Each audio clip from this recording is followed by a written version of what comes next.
toutes et à tous, aujourd'hui on se retrouve dans une nouvelle vidéo où on va présenter l'Abarth 500 de Coralie qui nous la prête aujourd'hui pour la présenter.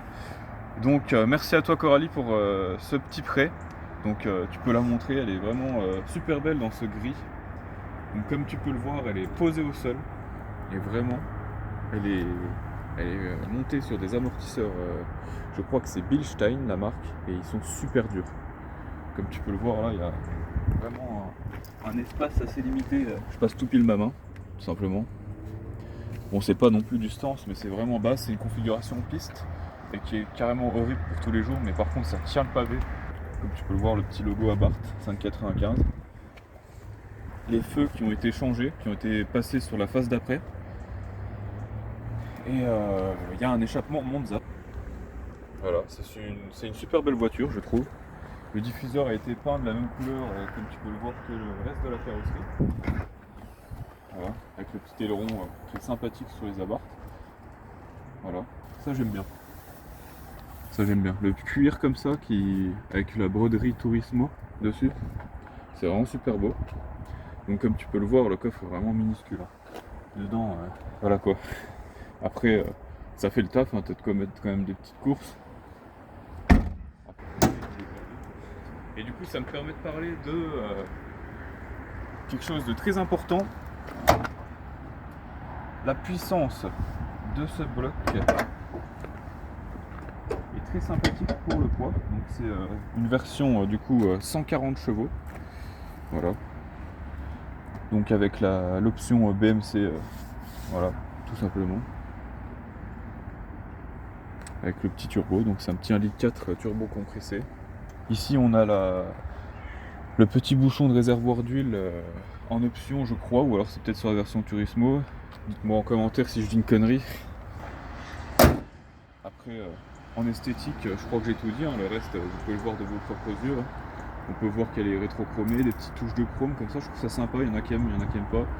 Alors celle-ci, elle a donc ça c'est aftermarket, hein, donc c'est après. Ça a été installé après. On a ici une petite caméra à l'avant et une caméra à l'arrière. C'est pas comme si on avait besoin, elle est assez petite, donc bon. Voilà. Après, on va passer à l'intérieur. On va noter que pour une petite sportive dans les alentours des 20 000 euros. Alors par contre, ce qu'on a sur les Abarth, comme sur les Fiat 500, tout ça c'est du plastique, hein. Tout le panneau de porte c'est du plastique. Il y a juste cette partie en rouge qui est en cuir. Et encore heureux qu'il y a ça, sinon ce serait bien triste. Mais sinon le reste, c'est vraiment que du plastique. Il y a beaucoup de plastique dans cet intérieur. On a les sièges qui sont vraiment magnifiques. Celle-ci a du coup un volant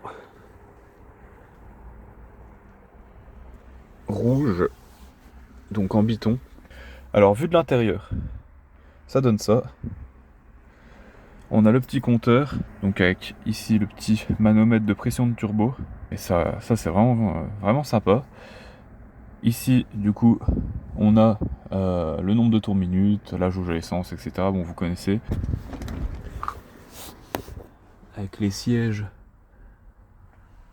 en cuir rouge. L'intérieur fait vachement italien, je trouve, hein. La petite citadine italienne sympa. Maintenant, on va écouter le son de la voiture. Donc, elle est chaude, hein.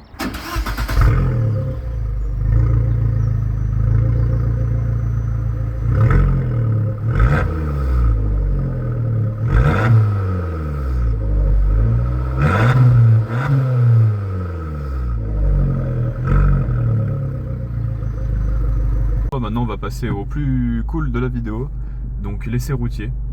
Donc je vais me mettre en mode sport. Et j'appuie sur le bouton rouge. Ah, ça ne laisse pas indifférent. Parce qu'ici il y a un mode sport. Donc maintenant on va pouvoir essayer les 140 chevaux de la voiture. C'est une boîte automatique.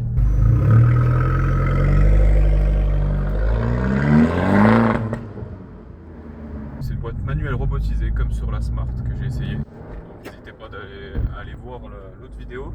D'ailleurs n'hésitez pas à vous abonner, vraiment, et à partager la vidéo, vraiment ce qui donne le plus de force à la chaîne, c'est vraiment de partager les vidéos, c'est vraiment super cool si vous faites ça. Donc voilà, maintenant on peut se concentrer sur la conduite.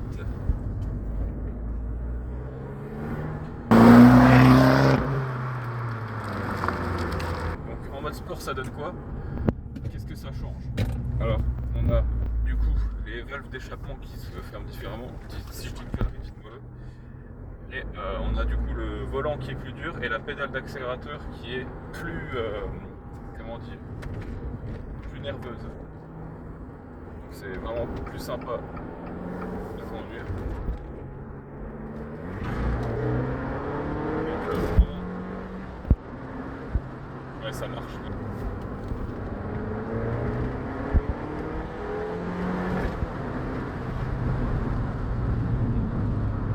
Franchement c'est...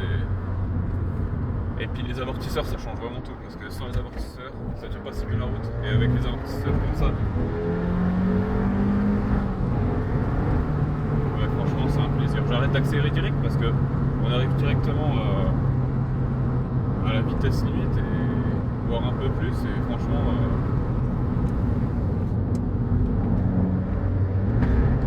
le rétrogradage c'est magnifique le mode ça fait. C'est vraiment beaucoup plus réactif.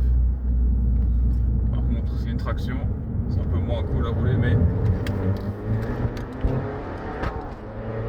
écoutez-moi, passage de rapport. Ah, c'est vraiment rien à voir quoi.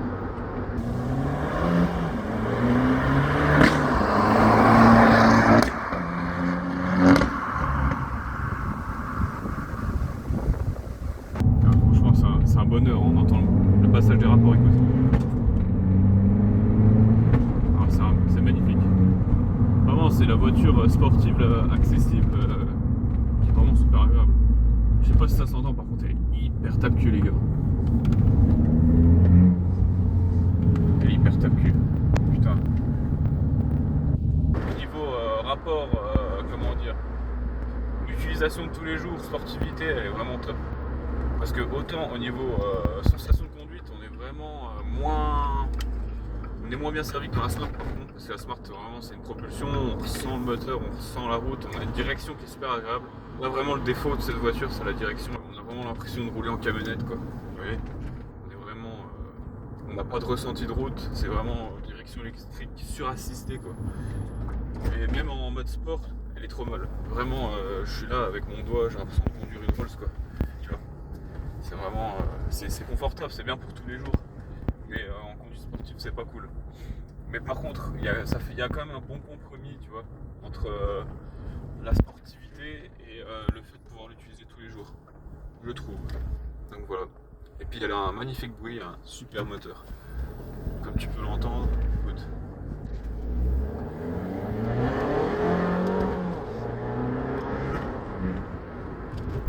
C'est vraiment un bonheur.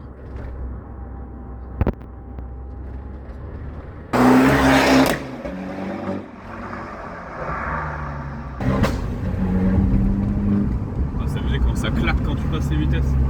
Ça par contre c'est super agréable quoi. Écoute-moi ça. Écoute, je pense que j'ai tout dit pour cette voiture. C'est une voiture super agréable, super polyvalente on va dire. À part le fait qu'effectivement elle a des amortisseurs sport. On va dire qu'elle a ses défauts. Mais pour le prix neuf, c'est vraiment une bonne voiture quoi. On n'est pas dans un véhicule, vraiment, on n'est pas dans une voiture avec moteur central arrière et ça se sent beaucoup dans la direction, ça se sent beaucoup dans la... Tu vois, on peut pas bombarder dans les virages comme je le fais avec la Smart par exemple, bah, ça c'est sûr. Ça n'a rien à voir, là on est 2 fois plus haut, on est sur un châssis qui est vraiment beaucoup plus élastique, beaucoup plus... C'est vraiment une voiture plus tous les jours avec un moteur sympa quoi. On a l'impression qu'ils ont pris une 500 et qu'ils l'ont swappé quoi. Petit démarrage.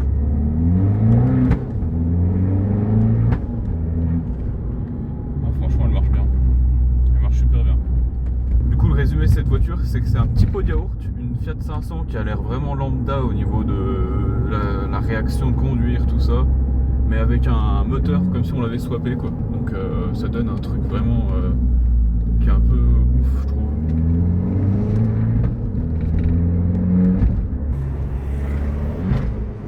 Voilà, le bruit quand elle rétrograde.